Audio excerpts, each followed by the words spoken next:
Well, hi again, everyone. I'm Marc Ernay, the play-by-play voice of Jaspers baseball, joined by the head coach entering his second year as well, Dave Miller. And we are talking Jaspers baseball. Coach, hard to believe, right? As we look outside, it's like a snow globe, but the start of your season is less than a week away now. Yep. We're leaving tomorrow. We're getting on a flight, flying down to Tuscaloosa, Alabama. We're going to open up against the University of Alabama. Going to be an interesting challenge for you. We'll talk about that as we move along. I really want to get back to the way things ended last season. I was just reliving it in my scorebook. And of course, seeing everybody at the first pitch dinner on Saturday at the Kelly Center brought back a whole flood of memories, both good and not so good. But it was that May 25th, the game against Canisius. And just when it seemed like your season was finally hitting its stride, bases loaded pop up to end the year. And I know the heartbreak because even a half hour after the game, everybody was still in the dugout in disbelief. When did you finally turn the page on that heartbreak? Well, I mean, honestly, I don't think you ever turn the page. I mean, as a baseball player myself, it's like I never remember the wins, but I always remember the losses. And so that one was it hurt, but I mean, it was a great finish to an interesting season, to say the least. So we use that as motivation. We use that as the chip on our shoulders to fuel the fire to get ready for this year. I mean, with my first year last year at Manhattan, I didn't know really what to expect with the team. And you open up the season at Stetson and you drop 118-0. So you don't know which way the season's going to go. So when our minds as coaches, we thought like our World Series was, let's get into the MAAC postseason. That's going to be what we're shooting for, as a victory to the season. And, we finished with an above 500 record in the league and got in as the sixth seed, beat the conference pitcher of the year in the opening game, and then lose two heartbreakers 8-7. So, you remember, I'm going to remember 8-7 for a long time. Yeah, you and me both. Seeing the guys, especially the returnees, not only at practice last week, but again at the dinner on Saturday. They all seem to have the similar mindset of this year coming in now is unfinished business, right? Trying not only to get back to the MAAC championship tournament, but eventually hoist that trophy on the final day. What's your mindset going in? That's the culture that we're trying to set. I mean, the guys, it's like you said, it left a bitter taste in their mouth. All of the returners came back in amazing shape.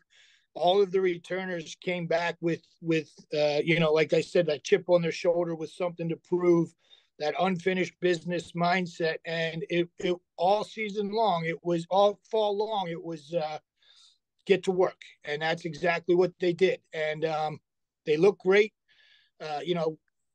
It's been an interesting spring so far. We've been outside once, to get a scrimmage on the field. Alabama, I'm sure, has been out a little longer than us, but these kids are hungry. They're ready and they're excited to get to go play some baseball. Talking about the returnees, looking at last year's stats, you have 6 of your top 9 hitters all coming back. Of course, with Frankie Marinelli, the anchor there, Jake Radzowitz, Trevor Hansen, Danny Perez, Trevor Santos, Logan Fannenbecker in the mix as well. What have you seen from these guys so far in getting ready for this season?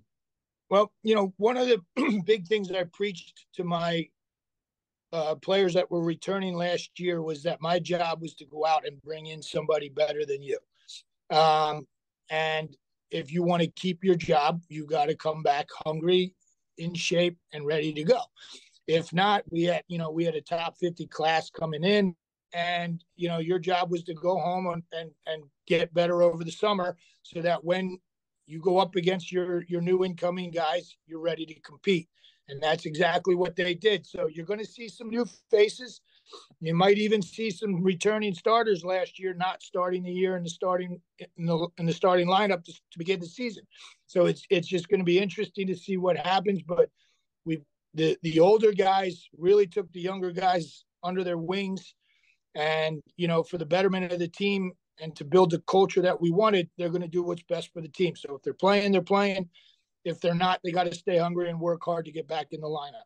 And always a good problem to have is too much talent, right? So you Yeah. talked about the newcomers, and I know when you announced the incoming class back last spring, made a lot of headlines. Obviously, a top 50 recruiting class is nothing to sneeze at.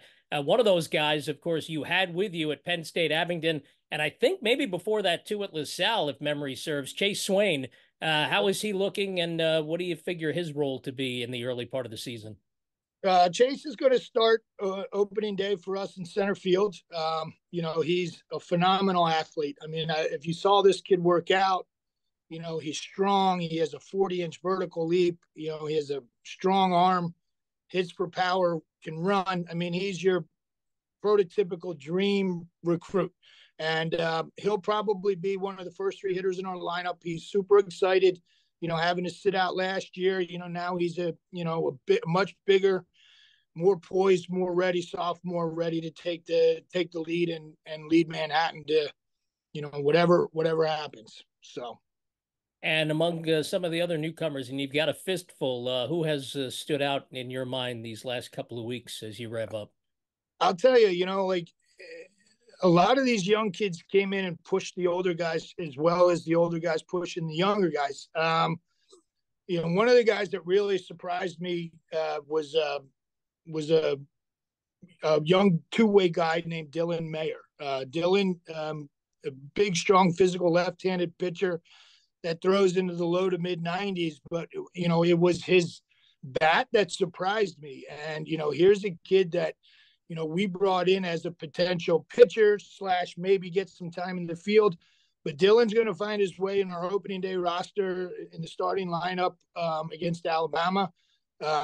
And we're very excited for him. We also have another young freshman who's coming off of a small little injury to his arm, so he's going to probably have to start the season in the DH role. But his name's Vinny Davis. Big physical kid, monster legs, massive power. So he'll hit in the middle of our order as well. We'll throw these young guys to the fire, and then the guy that we're basically asking to run our defense is a young freshman named Josiah Brown.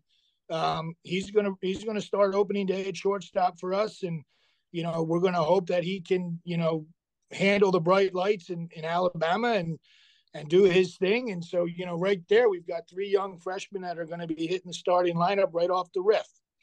And then you've got a freshman who's going to start your Sunday game against the Crimson Tide. I want to talk about Joe Duffield as we segue along, but first, to your opening day starter, a guy who couldn't pitch last year after Tommy John surgery. He's back for 2024. You named him a captain on Saturday night, and that is Justin Solomine.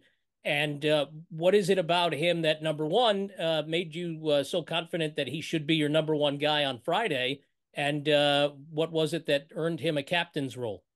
Well, one of the things that I told him last year was it's hard to lead from the training room, and he was coming off of surgery, but he has a presence about him that when he's in a room, the younger guys seem to gravitate towards him. So I think he has a natural leadership quality about him, but I needed to push him. I named some, we named Frankie Marinelli and Jack Mahoney captains to start the season. And then, I always leave it, during the fall and in the winter and the spring to earn the rest of those captains roles. And with Justin, I just really needed him to, take that next step. And over the course of this fall, he was electric on the mound. His arm was healthy, really started to do great things in the classroom and just became an all-around leader for our pitching staff. He's going to give you a low to mid 90 fastball, with a very good slider and a very good changeup. And,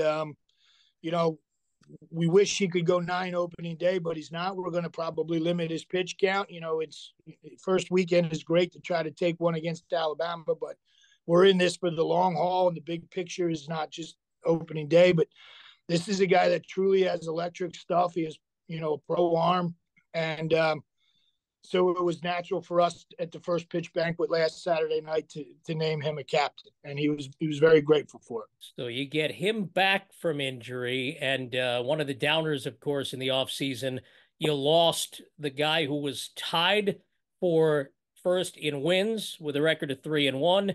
He was tied for first in appearances last season with 16. He had the best ERA on the staff at just under 3.5. Talking about Oliver Pudvar, the left-hander, and saw him Saturday night. He's in that very complicated contraption for his elbow. And how big a loss is that, not having him around this season, at least on the field? He'll be around the team, but to not have him pitching, how much of a loss is that?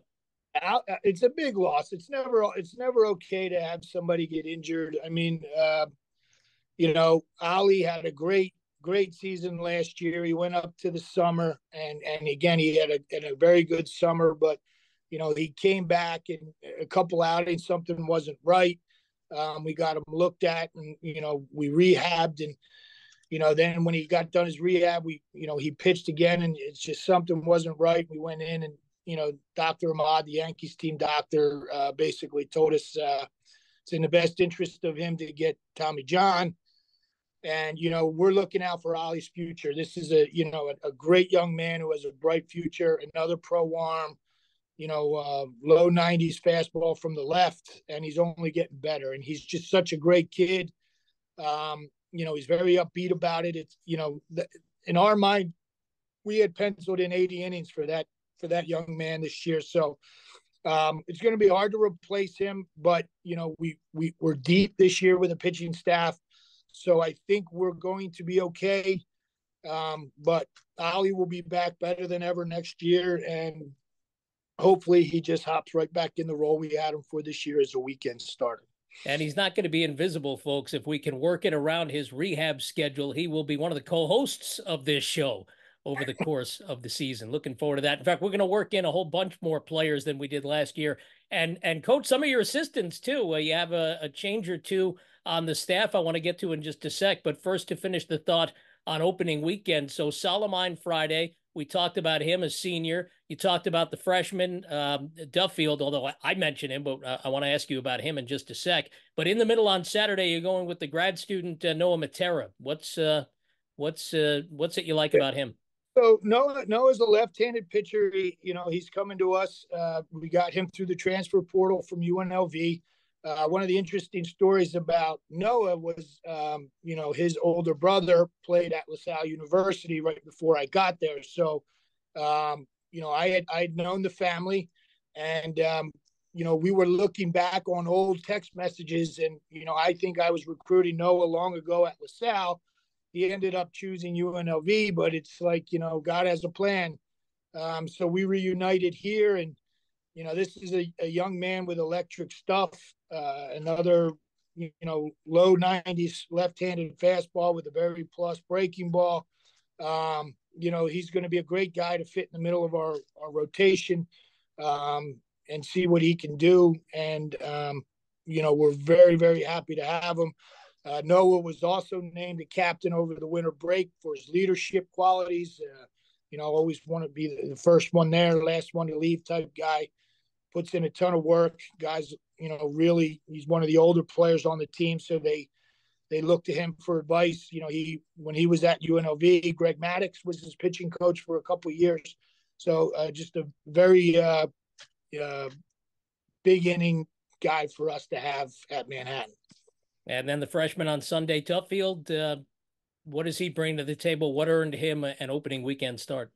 So Duff came to us with, little UCL sprain. So we kind of babied Duff over the course of the fall. But, as he started throwing again, everything that we got when we recruited him, he's a mid-90s fastball.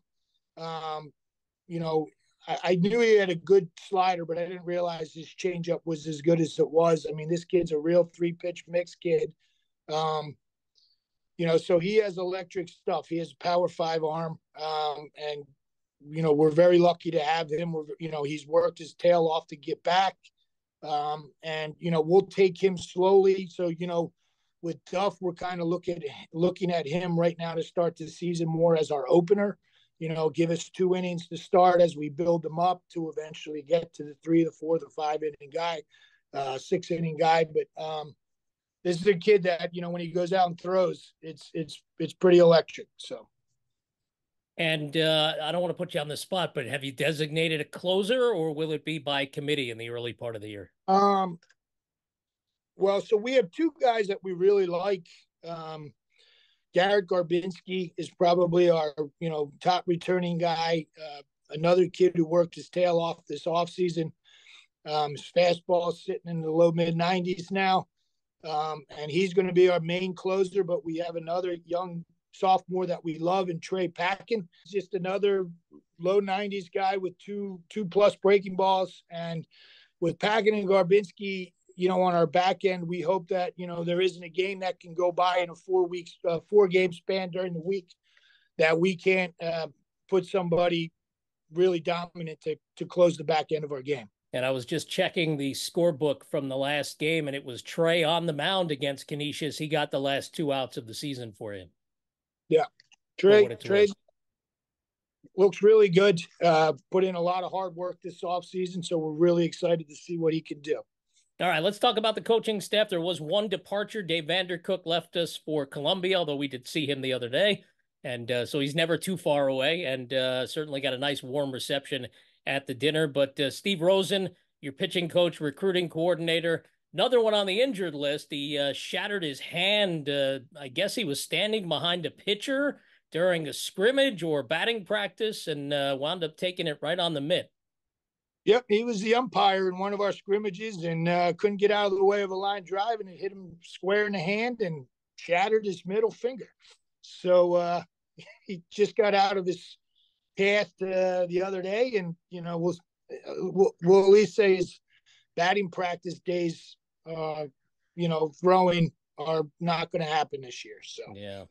All right, Steve Englert is your other assistant, and you have Will Hesslink, Slinky, who pitched for you last year, now on the staff. What was it about Will that that you wanted to make sure he stuck around? Well, Will has a very next level mentality. You could tell he was kind of a coach in the waiting last year as a 24-year-old grad student. Knows the game really well. He's been at some big programs, understands pitching. He's a head coach in waiting one day. He just needs to get his feet wet, and he didn't want to go too far. So as soon as the season ended, we asked him to stick around, and he said yes. So we're very grateful to have him, and he's been a hell of an addition to the program. And your new third base coach is a guy who is very well known in college baseball circles, a champion at the University of South Carolina, teammates with the likes of Whit Merrifield, Jackie Bradley Jr., and Christian Walker, and Scott Wingo, who scored the winning run in the 2010 College World Series. Merrifield drove him in with a single the other way, and Wingo cruised home from third. He's an interesting story. How long do you know him? Believe it or not, he was friends with Coach Rosen when they were kind of passing through Notre Dame together.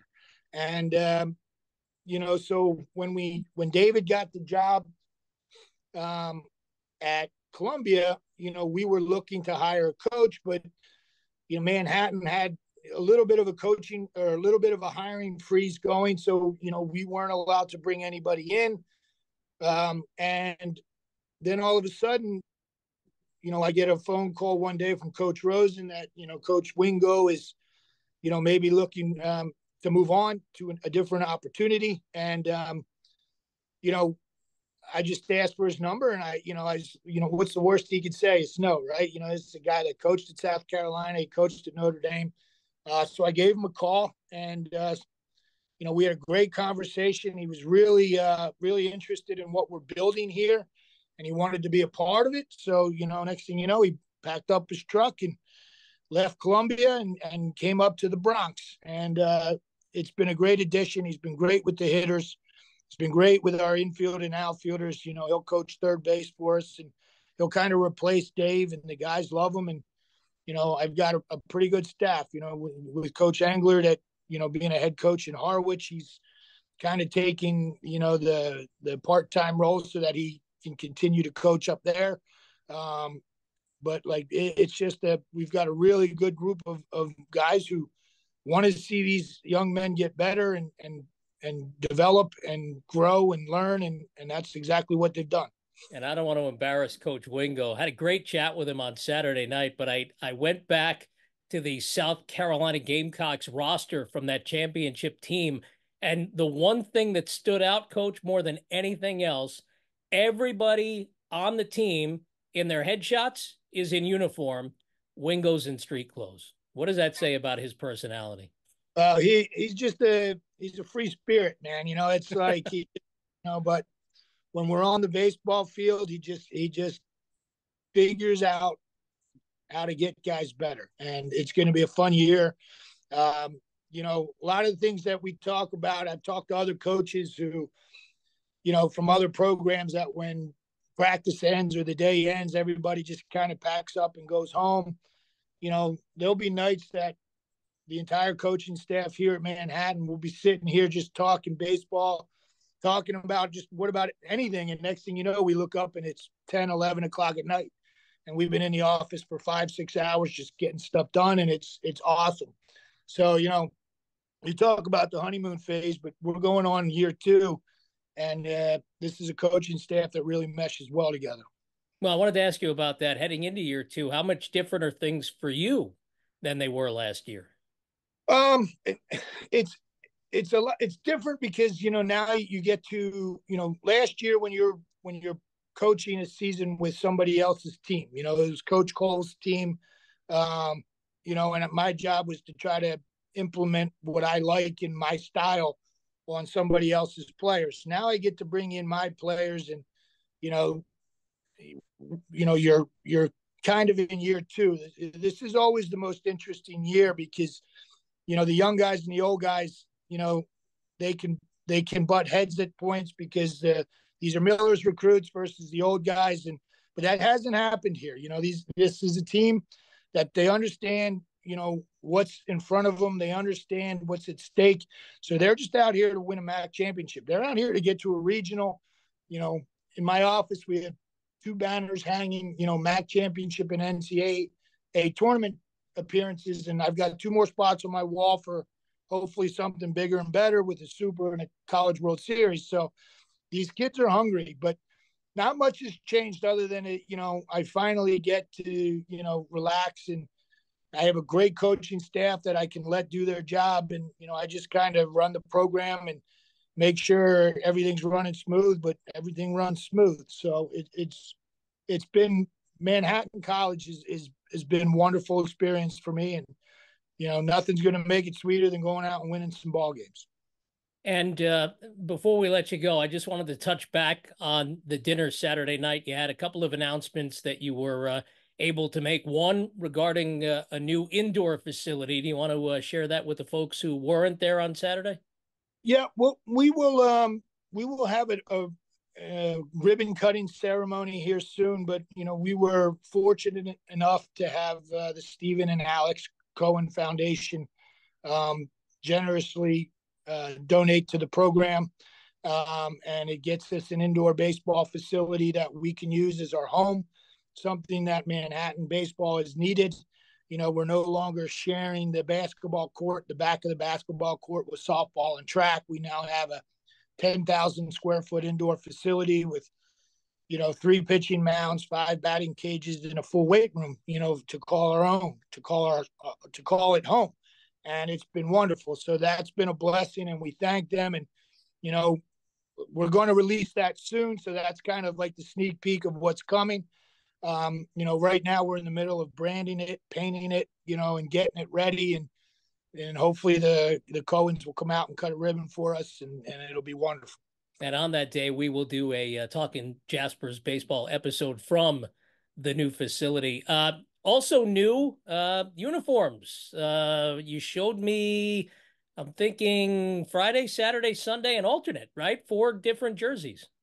Yeah, we now have, believe it or not, we now have almost 6 uniforms, which is great. I mean, but we're moving on from the old and we're bringing in some new ones. But yeah, we got a nice alternate green pinstripe jersey for Sunday, which is pretty exciting. I mean, so now we have an all black and all graphite and an all green, as well as an all white and, another green and another black. And, if you want to pull a page from the 70s and early 80s Pittsburgh Pirates, you can use all the different combinations like they used to. Oh, we've been toying with everything, and the kids love it. We had an idea of what we wanted in our head for the jerseys. That old saying: "You look good, you feel good. You feel good, you play good. You play good, they pay good." So it all starts with how you look. So it was big for us to kind of get some new updated jerseys, and it's been a great treat for these young guys. We'll unveil them this weekend down at Alabama, which we're hopefully also going to get to unveil, our other surprise with the Davis Heller Foundation. I was just about to get to that. You had a Davis Heller Foundation announcement that you made on Saturday, and the highlight as far as the players go, you're going to let one guy wear Davis's number, which was 25, and last year he was 17. Trevor Hansen wore 25, so he has to pick a new one. Ryan Eaton was 17 last year, and you gave him the distinction of becoming the first Jasper under the Davis Heller banner to wear number 25. Ryan's just been a great teammate. I mean, no matter what you ask him to do every day, he does it with a smile on his face, and he does it with hard work. You tell him you're going to be the backup outfielder this year. Whatever I can do to help the team, coach. You get your spot start. He's ready. Gets his pinch hit. He's ready. He's just a kid that just goes out and plays the game hard, plays it with a smile on his face, and he doesn't complain. And the Davis Heller Foundation was an interesting story that I was made aware of. Coach Rosen, who was the director of player development at Alabama a couple of years ago, introduced me to this story about this young man who passed away. And Steven's still in contact with his family. And, when we were going to go down to Alabama this weekend, if you look at the story, this is just a young man who lived his life about controlling what he can control. And if he wasn't playing, he was going to be the best bench player on the planet. And he passed away at a young age of 22. And, it's just a heartbreaking story. But sometimes you feel like, even though that this young man was taken too soon from us, his name and his legend needs to live on. And so we thought we would honor him by, putting one of our best teammates in his number, just to show his family that he's not forgotten. So. And obviously you'll be starting the season at the University of Alabama on Friday. Games against the Crimson Tide Friday, Saturday, and Sunday. I believe they're all on the SEC network, but check your local listings, as the saying goes. Coach, as you head into the opening weekend, what are your expectations, not just for the 3 games against the Tide, but what are your expectations for the 2024 season? I expect big things. You ask me every year, I'm going to tell you we're going to win the conference. We're going to win 50 games. We're going to do everything we have to do to be the best team out there. So, us being outside, not as much as we would like to be, it is, we're going to go down there and we're going to compete. We don't know what to expect, but we're going to go down there and give them hell, and we're going to go down there and shock the world is kind of what I'm hoping we can do.